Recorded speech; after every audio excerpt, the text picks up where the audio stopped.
after people that can't give me nothing. Like I chase the people who I'm trying to get something from. Can I experience God in a little place as opposed to thinking that God only shows up in big places?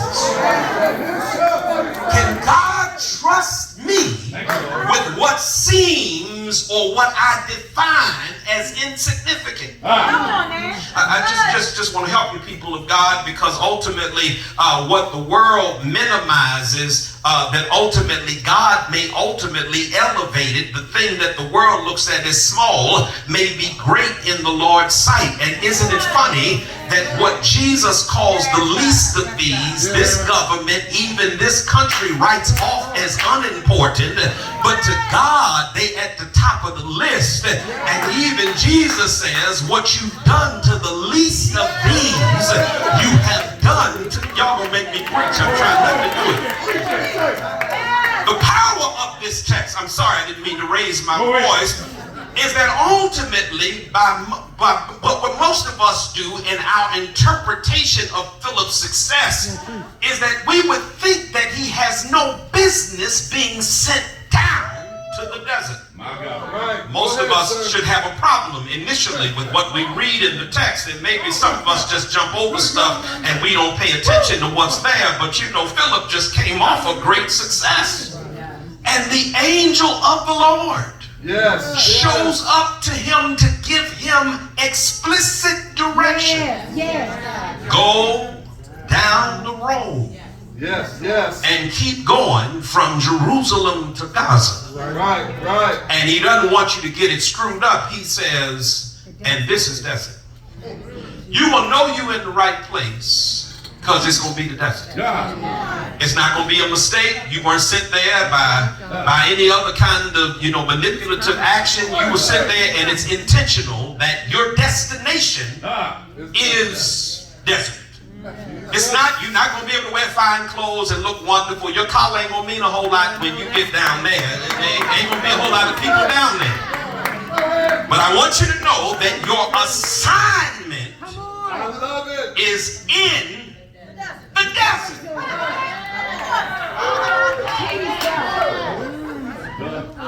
He just came off of great success by many of our interpretations. He just evangelized a whole city. And the angel that comes from the Lord gives him a directive to now, for his elevation, to go down to the desert. Something must be wrong. I'm not hearing God right. That can't be the Lord that would tell me that I got to go down to the desert. As a matter of fact, that must be the devil. That can't be God. God wouldn't do that to me because God knows he just used me to evangelize a whole city. God used me to lay hands on folks. They was falling out and everything. Y'all should have been there. They was falling out. They were all in the ground. They were laid out. Folks were throwing sheets on them. Folks were getting saved. I was dealing with demons. And then after I come off of a high revival, the angel shows up. I'm sorry, I didn't mean to raise my voice. And says, go down the road. And you're going to know you're in the right place because your assignment is desert. I don't mean any harm, but I guess one of the things I want to ask is, can we handle assignments that don't make sense? And maybe that's a message that I need to give you because you're getting ready to be ordained and all that. I want to let you know sometimes you may get an assignment that doesn't make sense. And then the other question is, can we work hard at the assignment when we don't perceive an outcome? In other words, I don't know how much I'm going to get out the desert because there ain't nobody down there. But can I still go with vigor and vitality to the desert that God is sending me to and give it the strength that it deserves simply because God sent me? And then do we have a right to tell God, it's just some things we are not going to do. And some places we ain't going. Do we have the mindset of Jonah who says to God, when God says go down to Nineveh and preach to the Ninevites, and then to say to God, I ain't going. I'm not going because I don't like them folks. They mistreated me and they killed my kinsmen. And God, you done told me to do something that I just say I'm not doing. I got to get out of here. Y'all ain't liking me. And notice now that Philip, who is the big-time evangelist deacon in Samaria, who has done a great work, now he is told by the angel of the Lord, go down south, down the road from Jerusalem to Gaza. And you're going to know when you're at your assignment.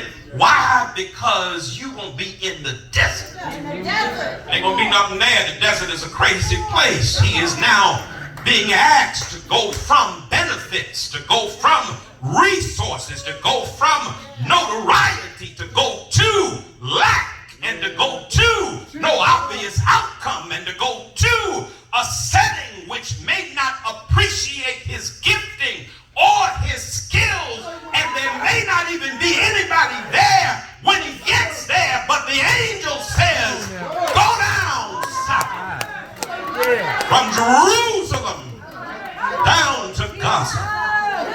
And you're going to know you're at the right place in your assignment because you're going to be smack dab in the desert. I got to get out of here. I don't want to just talk to preachers and deacons. I want to talk to people, because sometimes God will send you some places that don't make sense to you. He'll allow you to find yourself in situations that you thought you didn't deserve. And I want to point out to you that God will do that from time to time. He will put you in positions that you say, I just shouldn't have been in this situation. Or you'll say, I thought God would have done better by me. Y'all ain't talking back to me. Or I thought God had more for me than this, so that ultimately we have more complaint than we have praise, because what God has directed us to do and the place where he has put us ain't making sense to us, and because we don't see success in it, we find only what's wrong with it, and we miss what God may be trying to do in us. Philip goes from big time down to desert. Big time evangelist to desert worker. No armor bearer, no big crowd, no prestigious platform, just desert. We may not want to admit it. The most profound work of the kingdom may be in the desert. Don't make me preach. I'm trying not to do it. In the desert, which is an uncultivated wilderness. In the desert, a place of desolation, a barren place, a dry place. In the desert, a place that lacks what you need and looks like it ain't got nothing. In the desert. I don't mean no harm. I don't know who I'm preaching to. I may be preaching to somebody right now, because right now you may find yourself in a desert place.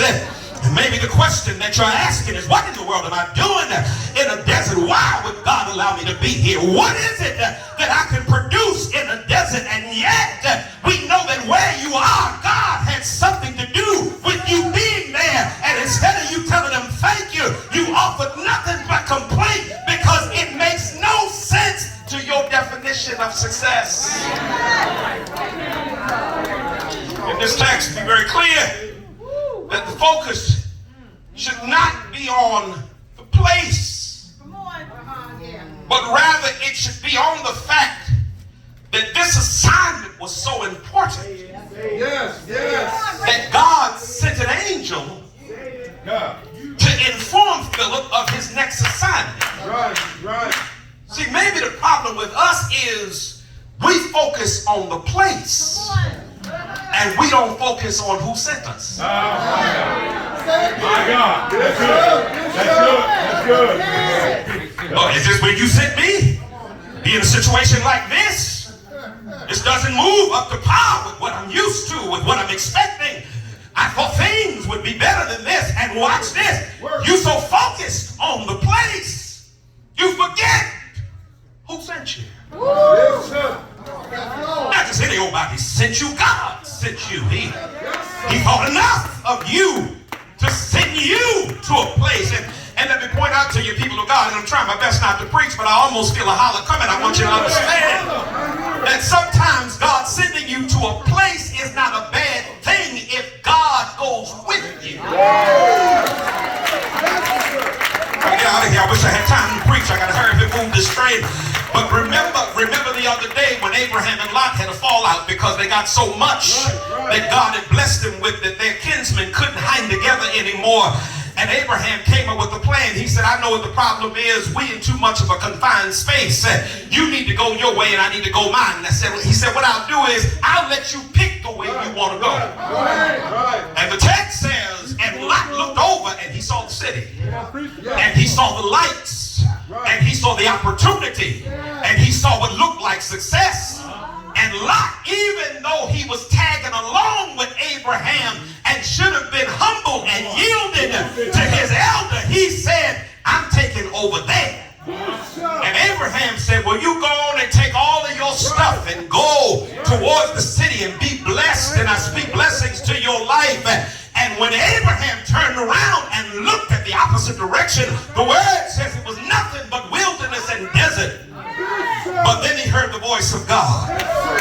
God said, everywhere you place your feet, he says, I'm going to bless you. Everywhere you go, I'm going to be with you. And know that it's not the place, it's who sent you there. Get out of here, it's getting late. I got to hurry up and move this train. But people of God, I know you got to be careful because sometimes we are so concerned in our assignment with the place that we miss who sent us. Don't look at where you're going, look at who sent you. I may not like what I have to deal with or what I see, but if I know who sent me, it is now not my responsibility to deal simply with what I see. It is my responsibility to lean on him who sent me. Philip obeys. This is what text says. Text says he arose and he went. He had no expectations because he didn't have any clarity. I'm gonna help some of y'all. Help us. Stop lying on God.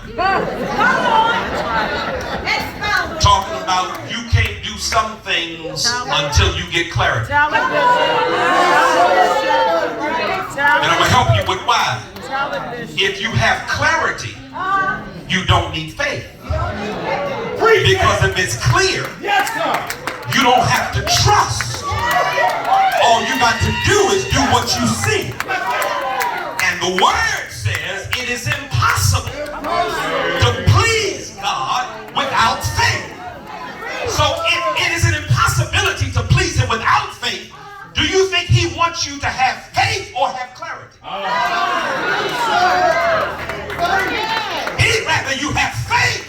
Because when you have clarity, you act like you don't need him. But when you have faith, you got to let him guide your footsteps.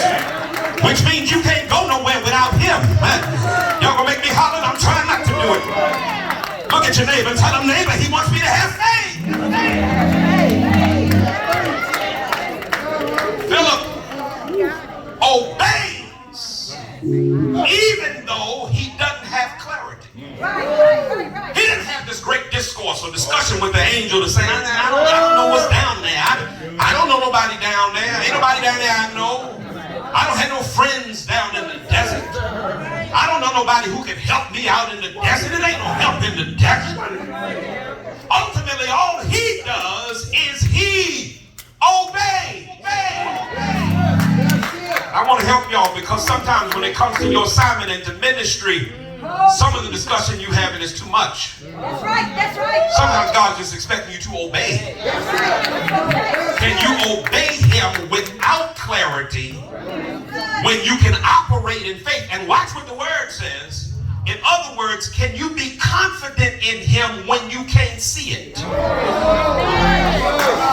Trust in the Lord with all of your heart and lean not to your own understanding. In all of your ways, acknowledge him and he shall. Guys, I'm going to get out of here. I talked too long. I'm sorry. I apologize. But ultimately, watch what he does. He immediately obeys. And because he obeys, watch what happens. Watch what happens. I'm getting ready to leave y'all. We got to get through this. It's time for us to celebrate. Watch this. He goes, and when he gets to the desert, guess what he finds? Come on now. He finds that a man is sitting there. And he's reading his Bible. Bring it down. I thought it wasn't supposed to be nobody in the desert. Which means that when God sends him on assignment, he sets him up for a divine appointment.